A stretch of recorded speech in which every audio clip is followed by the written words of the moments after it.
파트 2에서는 챕터 1 디자인 기초와 프로토타입, 챕터 2 사용성 테스트 및 평가, 챕터 3 매체별 구성요소 설계 및 제작에 대해 살펴보도록 하겠습니다. 이번에는 디바이스의 특성과 웹 기술 표준에 대해서 살펴보도록 할게요. 디바이스 특성이란 각 기기의 특성과 차이점에 대해 이해해 보도록 하겠습니다. 먼저 컴퓨터 특성에 대해서 알아보도록 할게요. 컴퓨터는 하드웨어와 소프트웨어로 구성이 됩니다. 하드웨어는 모니터, 키보드, 마우스, 저장 장치 등이 있고요. 눈에 보이고 만질 수 있는 거를 하드웨어라고 생각을 해주시면 됩니다. 그 다음 소프트웨어는 운영체제나 우리가 사용하는 프로그램들로 구성되어 있습니다. 컴퓨터는 고성능 하드웨어를 기반으로 하고 다양한 소프트웨어를 실행할 수 있기 때문에 정보 처리나 데이터 저장에 용이하고요. 복잡한 작업이나 멀티태스킹을 지원합니다. 그리고 대형 모니터를 지원하기 때문에 고해상도의 영상과 그래픽 작업을 가능케 하고 멀티미디어 처리가 뛰어나기 때문에 고품질 그래픽을 지원합니다. 즉 컴퓨터는 대형 화면과 강력한 성능을 바탕으로 복잡한 작업을 수행하는데 최적화된 기기입니다. 모바일입니다. 모바일 특성으로는 이동성을 기반으로 어디서든 사용이 가능한 휴대용 디바이스입니다. 운영체제로는 안드로이드와 iOS로 구성이 되어 있고요. 항상 사용이 가능하고 인터넷에 즉시 연결되는 올인원 디바이스입니다. 24시간 실시간으로 사용하기 때문에 사용자와 원활한 소통이 가능하고요. 그 다음 모바일 환경에 따른 기획, 디자인, 개발이 요구됩니다. 그리고 휴대성과 편리함을 바탕으로 다양한 디지털 서비스를 지원합니다. 태블릿 PC 특성에 대해 살펴보도록 하겠습니다. 태블릿 PC는 모바일 기기의 편리함과 개인용 컴퓨터의 기능을 모두 갖춘 디바이스입니다. 그래서 스마트폰보다 크기 때문에 업무나 학습, 엔터테인먼트로 활용이 가능하고 그 다음 입력 장치 없이 터치로 조작이 가능합니다. 포스 시스템이나 물류 관리에서 많이 활용을 하고 있죠. 스마트폰보다 큰 화면으로 데이터 처리 능력을 제공합니다. 키오스크 특성에 대해서 살펴볼게요. 키오스크는 정보 서비스와 무인 자동화를 위해서 공공장소에 설치된 무인 단말기입니다. 터치 스크린을 기반으로 해서 직관적인 그래픽과 아이콘이 필요하고요. 주요 활용 분야로는 민원 서비스, 도서 검색, 무인 결제 시스템에서 활용이 가능합니다. 그리고 터치 스크린을 통한 간단한 검색과 서비스를 제공합니다. 그래서 키오스크는 공공장소에서 편리한 서비스를 제공하는 무인 디바이스입니다. 그 다음 디지털 사이니지의 특성에 대해서 살펴볼게요. 디지털 사이니지는 공공장소의 디지털 광고판이라고 생각을 해주시면 되는데 이제 상업공간, 교통시설, 건물 외벽 등에서 활용을 하고 있습니다. 컨텐츠 원격 업데이트가 가능하고요. 원격 제어도 가능합니다. 그리고 야외 환경에서 정상 작동이 되어야 되기 때문에 안정성과 내구성이 필요합니다. 즉 디지털 사이니지는 광고 및 정보 전달을 위한 스마트한 디지털 스크린이라고 생각해 주시면 돼요. 웹 기술 표준인 웹에 대해서 먼저 알아보도록 하겠습니다. 웹은 월드와이드 웹의 약자로 인터넷에서 정보를 제공하는 시스템입니다. 이 정보를 하이퍼텍스트 형식으로 제공을 하는데 사용자는 웹 브라우저를 통해서 정보를 검색하고 접근할 수가 있어요. 이때 웹사이트는 텍스트, 이미지, 비디오, 애니메이션, 인터랙티브한 요소들로 구성이 되고요. HTML, CSS, 자바스크립트와 같은 웹 기술로 구현이 되며 기본 언어는 HTML입니다. 이때 웹은 하이퍼링크로 관련된 정보를 서로 연결됩니다. HTML은 홈페이지의 구조, 웹페이지의 뼈대를 잡는 역할이고요. CSS는 스타일 및 레이아웃, 자바스크립트는 좀 동적인 작업이나 상호작용 기능을 추가할 때 사용을 합니다. 이번엔 반응형 웹 디자인입니다. 반응형 웹 디자인은 다양한 디바이스에 최적의 사용자 경험을 제공하기 위해 컨텐츠가 자동으로 조정되는 웹 설계 방식입니다. 이 반응형 웹 디자인의 특징은 컨텐츠와 이미지가 화면 크기에 맞게 유연하게 조정이 되고요. CSS의 미디어 쿼리라는 기술을 활용해서 화면의 폭과 해상도에 맞게 조정이 됩니다. 하나의 HTML과 CSS로 모든 디바이스에서 일관된 사용자 경험을 제공할 수 있습니다. 반응형 웹 디자인의 단점은 모든 화면 크기를 고려하기 때문에 설계가 좀 복잡하고 개발에 시간이 걸립니다. 그래서 동일한 코드를 사용하므로 모바일에선 좀 로딩 시간이 길어질 수도 있어요. 그렇지만 반응형 웹은 다양한 기기에서 최적의 사용자 경험을 제공하는 필수 기술입니다. 접근성에 대해서 살펴보도록 할게요. 접근성은 장애를 포함한 모든 사용자가 웹을 사용할 때 문제없이 이용할 수 있도록 보장하는 것이라고 생각을 해주시면 됩니다. 접근성을 위한 주요 기술로는 대체 텍스트를 제공합니다. 시각장애인이 홈페이지를 본다라고 생각을 해보세요. 그러면 이미지 같은 경우에는 읽기가 어렵겠죠? 그래서 우리는 그 이미지를 대체할 수 있는 텍스트를 기입을 합니다. 그러면 시각장애인들은 스크린 리더기를 이용해서 그 이미지를 읽을 수가 있게 되는 거죠. 그 다음 모든 기능을 키보드로 조작 가능하게 설계하셔야 됩니다.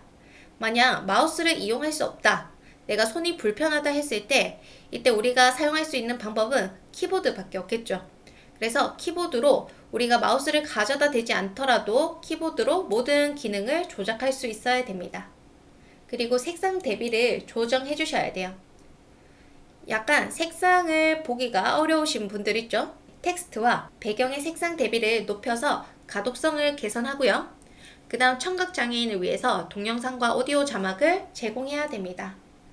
접근성을 고려한 웹사이트는 모든 사용자가 편리하게 이용할 수 있습니다. 성능 최적화란 웹사이트의 속도를 빠르게 하고 리소스를 최소화하는 것을 얘기하는데요. 주요 성능 최적화 기술로는 웹사이트 로딩 속도를 개선하기 위해서 파일 크기를 줄이는 방법이 있습니다. 이미지를 압축해도 괜찮고요. 그 다음에 캐싱 적용, 사용자가 동일한 페이지를 방문할 때 빠르게 로딩할 수 있도록 데이터를 저장해 놓는 캐싱 기술을 준수합니다. 이렇게 성능 최적화는 웹사이트 속도를 높이고 사용자 경험을 향상시키는 핵심 요소입니다. 그 다음 보안 표준이란 사용자의 데이터를 보호하고 웹사이트를 안전하게 운영하는 기술입니다. 주요 보안 기술로는 HTTPS를 사용해서 보안 통신을 위해 모든 웹사이트에서 필수 적용하고요. 사용자 인증 및 권한 관리, 로그인 시스템에서 보안을 강화합니다. 그리고 데이터 암호화를 통해 개인정보 보호를 위해 암호화된 저장 방식을 적용합니다. 보안 표준을 준수해서 사용자 데이터를 안전하게 보호할 수 있습니다. 자, 그 다음에 웹브라우저 해상도와 모바일 해상도에 대해서 살펴보도록 할게요. 웹브라우저 해상도란 웹페이지가 표시되는 화면의 크기와 밀도를 의미합니다. 디바이스에 따라서 해상도가 달라지므로 반응형 웹 디자인이 필수이고요. 해상도에 따라 컨텐츠 크기와 레이아웃이 자동 조정되도록 구성합니다. 보통 주요 웹 해상도 종류로는 HD 1280픽셀에 720, 풀 HD인 1920에 1080, 그 다음 QHD인 2560에 1440, 그 다음 우리가 잘 알고 있는 4K UHD는 3840에 2160입니다. 그래서 웹사이트를 설계할 때 다양한 해상도에서 최적화된 디자인을 적용하는 것이 매우 중요합니다. 우리가 자주 사용하는 해상도는 FHD죠. 그래서 이 부분도 기억해 두시면 좋을 것 같아요. 그 다음 모바일 해상도에 대해서 얘기해 보도록 하겠습니다. 모바일 해상도는 모바일 디바이스의 화면에서 픽셀의 수를 의미하고요. 디바이스 종류에 따라 달라지게 됩니다. 모바일 해상도는 화면의 선명도와 디테일을 결정하는 매우 중요한 요소예요. 이때 해상도와 화면 밀도에 대해서 한번 보도록 할게요. 모바일 해상도는 단순한 픽셀의 수 외에도 DP라는 화면 밀도로 평가가 됩니다. DPI는 화면의 밀도를 나타내며 다양한 해상도와 화면 크기를 지원하기 위해 모바일 개발에서 밀도 독립적인 단위 DP를 사용하고 있어요. 이 DP의 개념은 좀 생소할 수 있는데 우리가 알고 있는 휴대폰들 있죠? 각 기종마다 해상도와 픽셀의 밀도가 달라집니다. 그래서 사이즈는 비슷비슷한 휴대폰이지만 옛날 휴대폰 같은 경우에는 밀도가 좀 낮고요. 요즘 나오고 있는 휴대폰의 해상도는 아주 밀도가 높습니다. 그래서 그냥 표준을 160dpi에서 1dp는 1픽셀이라고 생각을 해주시면 돼요. 그럼 과거 휴대폰의 해상도가 160dpi였다. 그러면 1dp는 1픽셀이라고 생각을 해주시면 되고요. 근데 지금 제가 가지고 있는 휴대폰 기기는 기존 옛날 휴대폰 사이즈와 동일하지만 320dpi일 수도 있어요. 그러면 2배가 늘어났겠죠? 그래서 보여지는 건 동일하지만 이때 1dp는 2픽셀이 되는 겁니다. 2배로 늘어났다는 거죠. 그래서 DPI가 높은 디바이스 경우 같은 DP도 더 많은 픽셀을 사용하기 때문에 선명도가 높아 보입니다. 여기 얘가 있죠. UI 요소의 크기를 100dp로 설정을 했다고 가정했을 때 그냥 간단하게 요만한 박스가 있어요.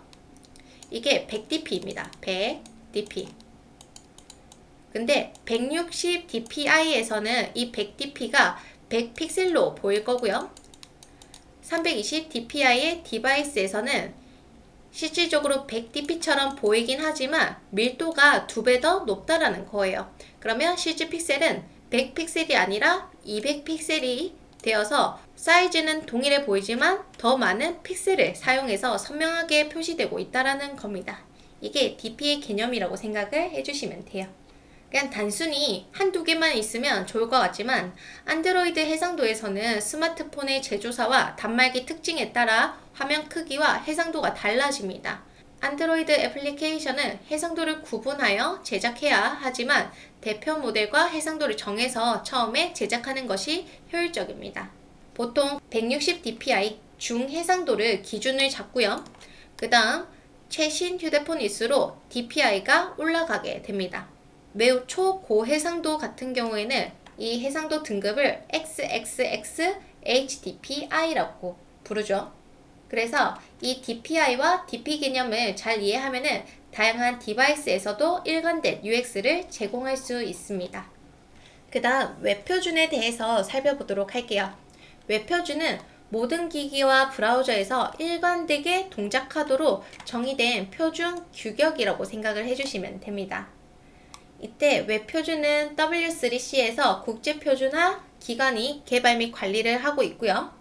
웹 접근성, 그 다음 보안, 호환성 등을 보장하여 사용자 경험을 향상시킵니다. 대표적인 웹표준 기술로 HTML, CSS, 자바스크립트, 웹 컨텐츠, 접근성, 지침 등이 있습니다. HTML은 웹문서를 작성하는 프로그램 언어로 하이퍼텍스트 마크업 랭귀지의 약자입니다. 최신 버전인 HTML5로 오디오, 비디오, 멀티미디어를 지원하고요. CSS는 웹문서를 꾸며주는 스타일 시트입니다. 버전은 현재 CSS3를 사용하고 있고 애니메이션, 그림자, 변환 등 고급 시각적 기능을 제공하고 있어요. 그 다음 XML 같은 경우는 데이터를 저장하고 전달하는 마크업 언어로 사용자 정의 태그를 활용해서 유연한 구조를 제공하고 있습니다. 웹표준 검사는 W3C에서 웹페이지의 표준 준수와 접근성을 하기 위해 유효성 검사 도구를 제공하여 오류를 식별하고 웹 품질을 개선하는 데 도움을 줍니다. 웹표준 검사 방법으로 우리가 무엇을 확인할 수 있냐면 HTML과 XHTML의 코드의 유효성을 검사할 수 있고요. 문법에 오류가 있는지 체크할 수 있고 그 다음 CSS 코드도 검사할 수 있습니다. 디자인 오류 및 비표준 속성 사용을 사용했는지 여부 확인할 수 있고요. 웹사이트의 성능 그리고 웹 접근성을 검사할 수 있어요. 웹표준을 준수하면 좋은 점은 다양한 브라우저, 기기에서 정상 작동을 합니다. 다양한 브라우저에서 동일하게 나오는 것을 크로스 브라우징이라고 하는데 이 크로스 브라우징 문제를 해결할 수 있고 검색 엔진 최적화로 구글, 네이버 상위 노출에 유리합니다. 웹사이트 성능을 향상시키고요. 웹 접근성을 개선해서 장애인, 고령자 등 쉽게 이용을 할 수가 있게 되는 거죠. 자, 이번에는 디자인 소프트웨어 활용 기술에 대해서 살펴보도록 할게요. 2D 디자인 소프트웨어란 2D 디자인에서 평면에서 이미지, 그래픽 제작, 편집하는 소프트웨어입니다. 웹을 디자인한다던가 편집 디자인, 캐릭터, 로고를 제작할 때 사용을 할 수 있어요. 먼저 포토샵은 픽셀 기반 그래픽 작업을 하고요. 사진 편집 및 보정을 할 수 있습니다. 일러스트레이터는 벡터 그래픽 제작으로 로고와 아이콘을 제작하고, 코렐 드로우 같은 경우엔 벡터 그래픽 디자인으로 브랜딩, 마케팅 자료, 포스터를 제작할 수 있어요. 스케치는 UX, UI 디자인하거나 프로토타입을 제작할 때 사용을 합니다. 요즘에는 스케치보다는 피그마도 많이 사용을 하고 있죠. 그 다음 3D 디자인 소프트웨어입니다. 3D 디자인 소프트웨어는 입체 모델을 제작하거나 렌더링, 애니메이션 작업할 때 수행하는 소프트웨어입니다. 건축, 게임, 애니메이션, 제품 디자인, 영화, VFX 제작 등 사용이 되죠. 해당 프로그램으로는 오토데스크 3D 맥스, 고급 3D 모델링 하거나 렌더링, 애니메이션 할 때 사용을 하고요. 블렌더 같은 경우는 무료 오픈소스 3D 소프트웨어로 요즘에 아주 많이 사용을 하고 있습니다. 게임을 디자인하거나 VFX 시각효과로 활용을 하고 있고, 시네마 4D 같은 경우에는 모션 그래픽, 3D 애니메이션을 전문으로 합니다. 오토데스크 마야는 영화, 게임 산업에 널리 사용하고 있고요. 스케치업은 직관적인 3D 모델링으로 건축 설계에 매우 특화되어 있습니다.